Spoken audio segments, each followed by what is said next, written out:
Bonjour, alors suite de la proposition 4 de l'idée d'une histoire universelle, sans cette insociabilité, attribut, il est vrai, en lui-même fort peu aimable, d'où provient cette résistance que chacun doit nécessairement rencontrer dans ses prétentions égoïstes, tous les talents resteraient cachés dans leur germe pour l'éternité. Dans une vie de berger d'Arcadie, dans la parfaite concorde, la tempérance et l'amour réciproque. Les hommes, inoffensifs comme les moutons qu'ils font paître, ne donneraient à leur existence une valeur guère plus grande que celle de leurs bêtes d'élevage. Ils ne combleraient pas le vide de la création au regard de sa finalité, comme nature raisonnable.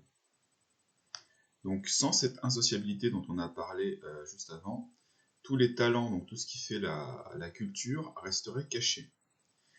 Et en plus de cela, les hommes ne donneraient pas à leur existence une valeur plus grande que celle des bêtes sauvages, car ils n'auraient pas développé leurs facultés au-delà de celles des bêtes sauvages.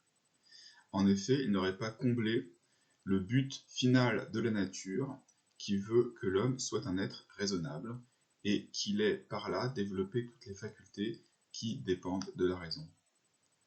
Que la nature soit donc remerciée pour cette incapacité à se supporter, pour cette vanité jalouse d'individus rivaux, pour l'appétit insatiable de possession mais aussi de domination. Sans cela, les excellentes dispositions sommeilleraient éternellement en l'humanité à l'état de simple potentialité.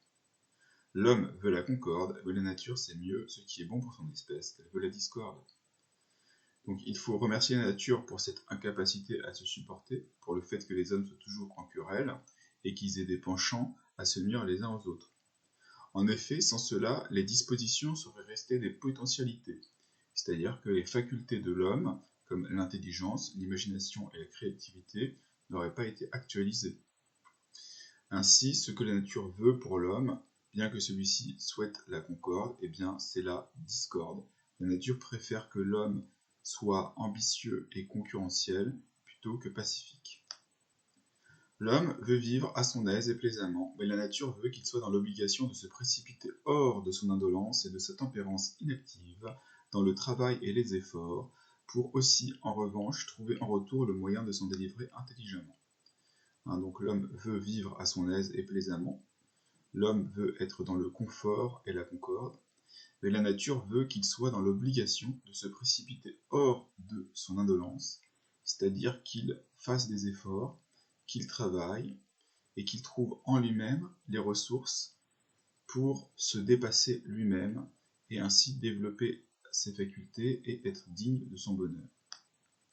Les mobiles naturels, les sources de l'insociabilité et de la résistance générale, d'où proviennent tant de maux, mais qui pourtant opèrent toujours une nouvelle tension des forces et suscitent ainsi un développement plus important des dispositions naturelles, trahissent donc bien l'ordonnance d'un sage créateur, et non, comme qui dirait, la main d'un esprit malin, qui aurait abîmé son ouvrage magnifique ou l'aurait corrompu de manière jalouse. Donc la nature ici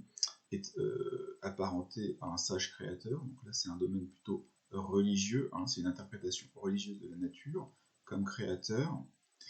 et il est expliqué que les dissensions entre hommes ne sont pas l'objet d'une autre source qui s'opposerait à la sagesse du créateur et qui serait un esprit malin, un esprit mauvais,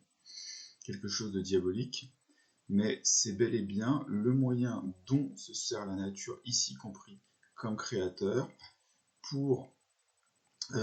extraire de l'homme ce qu'il y a de meilleur en s'appuyant sur ses penchants naturels.